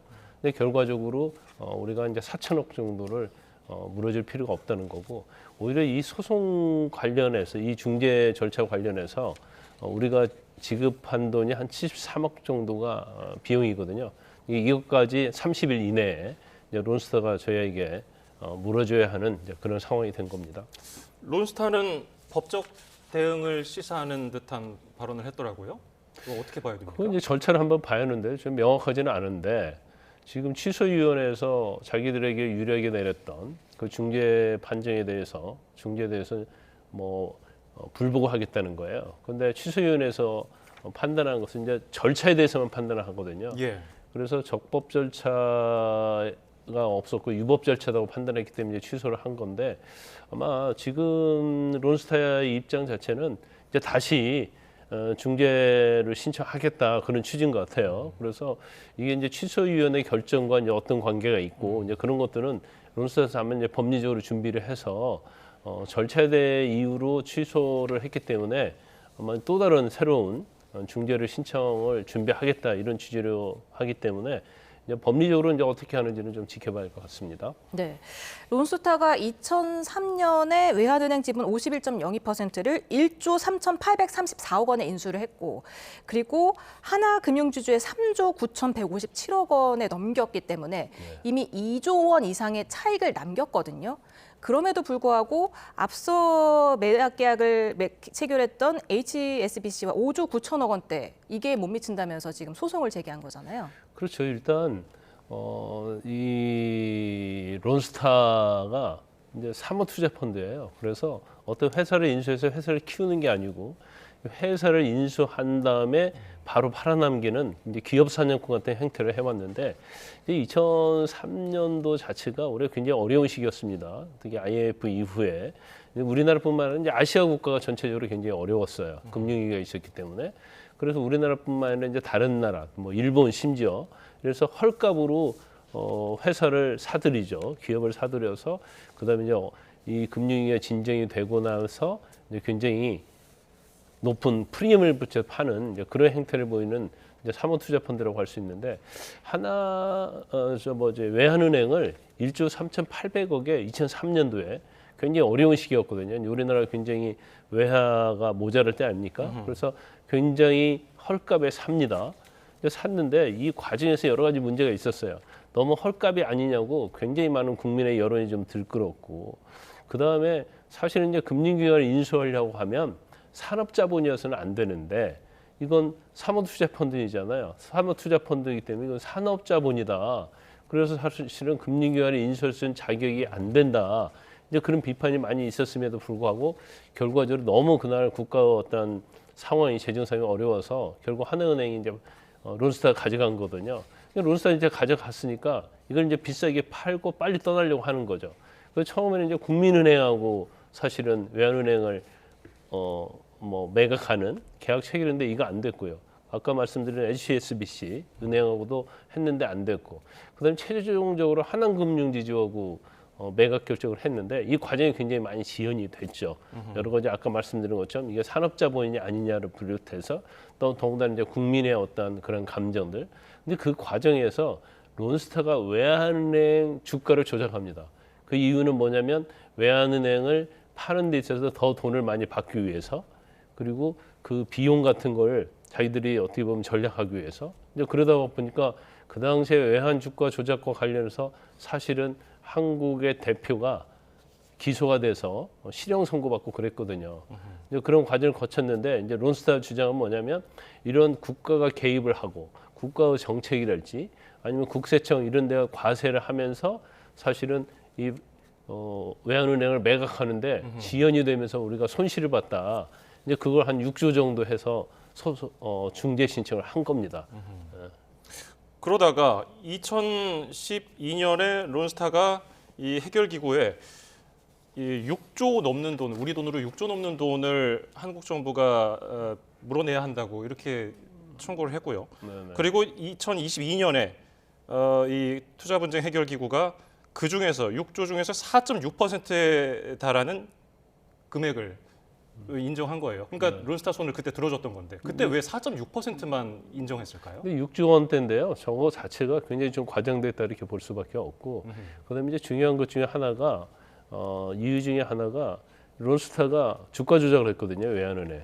그러니까 굉장히 어떻게 보면 위법하고 나쁜 짓을 한 거죠. 그래서 이제 그러한 것들도 거기서 이제 상계를 한 겁니다. 빼게 된 거예요. 이제 그래서 이제 4.6%였는데 그래도 2억 1,650만 달러 이제 배상을 하라는 명령이 내려진 거고, 여기에 이제 더해서 뭐 론스타 측이 지불했던 어떤 비용, 그다음에 이익 이제 이런 것까지 뭐 다 포함돼서 지급을 해야 하기 때문에 이제 결과적으로 4천억 물어줘야 하는 게 아니냐.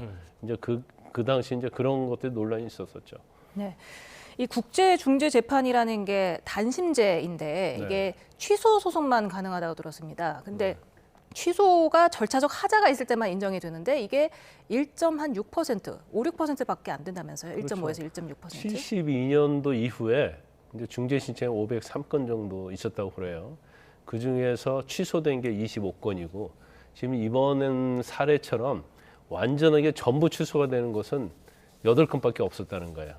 그러면 결과적으로 퍼센트를 따지면 1.5% 이 정도밖에 되지 않는다는 거죠. 그렇기 때문에 굉장히 희귀하고 이제 드문 사례다 이렇게 볼 수 있죠. 그래서 이 취소 소송 자체는 실질적으로 배상 책임이 있느냐 없느냐 이걸 따지는 게 아니고 지금 중재 신청을 해서 중재 절차에서 적법 절차가 제대로 이루어졌느냐 없느냐 이것만 따지는 거예요. 그런데 이번에 취소위원회에서 결정적인 게 뭐였냐면은 상사 중재 판정이 있었거든요. 예. 근데 거기에는 우리가 거기에 당사자가 아니었어요. 근데 그걸 이제 일방적으로 받아들여 가지고 이걸 아까 말씀드린 뭐 2억 달러 이상을 배상을 해야 하는 그런 결정을 내린 거죠. 그러니까 우리가 당사자로 참여하지 않는 그러한 판정을 갖다가 어떻게 보면 중재 판정부에서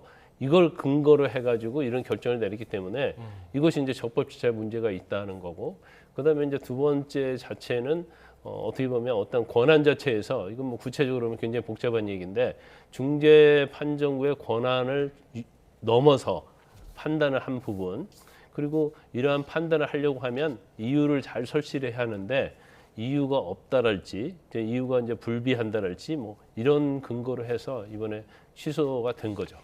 흔히 우리가 뉴스에서 송사를 다룰 때 절차적 정당성이 중요합니다. 뭐 이런 얘기 많이 그렇죠. 하잖아요. 네. 그런 거랑 좀 비슷한 개념이라고 거의 비슷하다고 볼 수 있죠. 왜냐하면 절차적 정당성이 훼손이 되면 그로 인한 판결 결과, 중재 결과 자체가 사실은 근거가 없는 것이 되죠. 그래서 사실은 좀 취소위원회에서 다루는 것은 절차만 다루는 거예요. 절차 위법, 적법 절차냐 아니냐 그것만 다루는 건데 결국 이제 적법하지 않다 이렇게 우리의 주장을 받아들인 거죠. 네, 이런 1.5% 승소 확률에 사실 만약 이게 지게 되면 그동안의 이자까지 물어야 되고 또 소송 그렇죠. 비용도 추가로 내야 되는데 이걸 감행할 만큼 정부가 자신이 있었다는 건가요? 그렇지 않죠. 이제 2023년도에 사실 이제 패소를 했잖아요. 근데 어떻게 보면 이제 6조인데 뭐 굉장히 4% 넘는 한 3천억 정도 인용이 되기 때문에 이런 완전 패소라고 보기는 좀 어려운 측면도 있어요. 그렇지만은 그 당시에 굉장히 많은 논란이 많이 있었어요.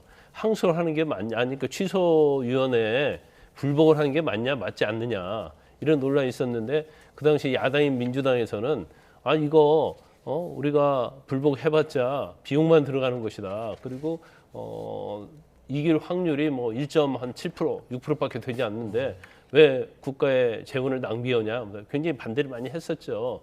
근데 그때 법무부 장관이 한동훈 법무부 장관이었거든요. 예. 그러면서 국제무역국을 새로 만들었어요. 그래서 거기서 이제 대응하기로 하고 그 당시에 뭐 아까 YTN에서 리포트가 나왔습니다만은 굉장히 자신 있는 표정을 줬고 해볼만 하다는 얘기를 했었거든요. 근데 거기에 대해서 사실 야당 의원들이 굉장히 비판을 많이 했었죠. 근데 이제 결과론적으로 보면 그때 사실은 불복하기 잘했고 결과적으로 이제 승소가 된 것이다 이렇게 볼 수 있습니다. 예. 지금 우리 정부가 당사자인 투자 분쟁 소송이 6건 진행 중인데 이것도 잘 대응해야 할 것 같은데요. 어떻게 전망하세요? 일단은 뭐 6건이나 있는데 이게 이제 ISDS라고 해가지고 투자자와 국가 간의 이제 분쟁 제도거든요. 그래서 투자자가 어떠한 국가의 정책이랄지 법령으로 인해서 이익이 침해되면 그 피해를 이제 구제할 수 있게 하는 제도가 이제 투자자 국가 간 분쟁 그 해결 제도단 말이에요. 예. ISDS. 근데 이거 자체는 이제 FTA랄지 국제무역 협정할 때 이제 글로벌 스탠다드예요. 그래서 그 조항을 반드시 넣도록 되어 있는 것이 일반적이단 말이에요. 그래서 사실은 이제 그때도 한미 FTA 할 때도 그때 많이 우려가 나왔었죠. 이걸로 인해서 이제 국가의 재정적 부담이랄지 문제가 되는 게 아니냐 이제 그랬었는데 뭐 그건 어차피 이제 감내할 부분이다 이렇게 보고요. 그래서 지금 대표적인 것이 미국의 헤지 펀드 엘리엇이 삼성물산과 제일모직이 2015년도에 합병했지 않습니까? 예. 그때 삼성물산의 주가는 낮추고 제일모직은 주가를 높이고 그래서 굉장히 논란이 많았는데 과연 이게 합병이 성사가 되냐 안 되냐는데 그때 국민연금이 개입을 했었죠. 그러면서 결과적으로 이제 합병이 된 겁니다. 그래서 이 부분에 대해서 엘리엇 측에서 문제를 제기해서 지금 뭐 중재 절차가 진행이 되고 있습니다. 이제 국제상설중재재판소에다 이 문제를 제기했어요. 예. 이제 그뿐만 아니라 뭐 스위스 엘리베이터 기업 뭐 쉰들러 이런 것이 이제 현대 엘리베이터 상대로 뭐 제기하고 있는 국제적인 어떤 중재 이런 것들이 지금 6건이 진행 중이죠. 그런데 잘 대응해야죠. 왜냐하면 지게 되면 결국적으로 국가 재정적 부담, 그다음에 이제 국민의 세금이 나가는 거고 또 이게 금액 자체가 만만치가 않습니다. 뭐 조단위 되는 경우가 많이 있기 때문에 이건 뭐 특히 법무부 현 정부에서 대응을 잘 해야 한다고 봅니다. 네. 론스타는 이번 판정에 굉장히 실망감을 드러내면서 론스타가 수년간 노력해온 외환은행 지분 매각을 한국 규제기관이 막아서고 부당하게 간섭했다는 근본적인 사실은 바뀌지 않았다. 이렇게 또 주장을 했더라고요. 그래서 이제 뭐 새로운 중재 신청을 하겠다 그런 것 같아요. 그래서 지금 뭐 국제투자문제해결센터에서 일단 한번 자기들이 유리한 중재 판정이 나왔고, 근데 이게 또 취소가 됐지 않습니까? 절차적 위배로. 그러면 절차적 위배만 치유가 되면 또 한번 해볼 수 있는 그런 것 때문에 다시 한번 이제 중재 신청을 하려고 하는 것 같아요. 근데 이거 자체는 뭐 여러 가지 좀 복잡한 문제가 얽히고 설켜 있기 때문에 이제 법리적으로 또 이와 관련된 어떤 중재와 관련된 조항 이제 이런 것들을 아마 검토해서 아마 론스타도 어떤 형식으로든지 아마 국가 한국을 상대로 배상을 받아내려고 할 겁니다. 워낙 이 100% 승소라는 거는 희귀한 이제 결정이기 때문에 다른 나라에서도 충분히 이걸 검토 많이 할 것 같아요. 근데 이제 아까 말씀드렸지만 절차적 위배가 있었느냐 없었느냐 그게 제일 중요한 거죠. 그리고 뭐 아까 다 전부 취소될 가능성이 뭐 이제까지 통계를 보면 한 1.4%, 5%밖에 되지 않기 때문에 뭐 503건 했지만 받아들여진 것은 뭐 전부 취소가 8건밖에 안 되잖아요. 예. 그러니까 뭐 사실 굉장히 어렵다고 볼 수 있죠. 예. 승소하기가.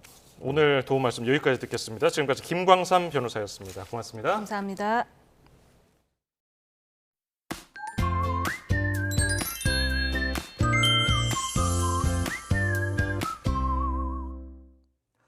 공기가 조금씩 부드러워지고 있습니다. 내일은 오늘보다 기온이 더 오르면서 이른 추위가 물러나겠는데요. 내일 서울 아침 기온은 2도, 광주 4도, 강릉은 5도로 오늘보다 1에서 4도가량 높아 아침에도 추위가 조금 덜하겠고요. 한낮에는 서울 14도, 광주와 강릉은 15도까지 오르는 등 평년 수준을 2도에서 4도가량 웃돌며 바깥 활동하기 한결 수월해지겠습니다. 다만 대체로 하늘빛이 흐린 가운데 제주 산간에는 새벽까지 약한 비나 눈이 이어지겠고요. 수도권과 충북 북부, 전북 동부는 새벽부터 오전 사이, 영서지방은 새벽부터 오후 사이 빗방울이 떨어지거나 눈이 날리는 곳이 있겠습니다. 또 동해안 지역은 대기가 메마른 가운데 내일부터 바람도 매우 강하게 불겠습니다. 불씨 관리 철저히 해주시기 바랍니다. 주 후반에도 대체로 맑은 가운데 예년 수준의 늦가을 날씨가 이어지겠습니다. 겨울이 가까워지는 만큼 공기도 조금씩 차가워지고 있습니다. 이렇게 날이 추워지면 무릎 통증이 발생하거나 더 심해질 수 있는데요. 평소 무릎을 따뜻하게 유지하고 틈틈이 움찜질과 반식욕을 하면 통증을 예방하거나 완화할 수 있습니다. 또 수영을 하거나 실내 자전거를 타는 등 충격이 적은 운동으로 근육을 강화하고 적정 체중을 유지하는 것도 도움이 되겠습니다. 날씨 캔버스의 윤수빈, 김수현이었습니다. 오늘 뉴스 플러스는 여기까지입니다. 시청해주신 여러분 고맙습니다.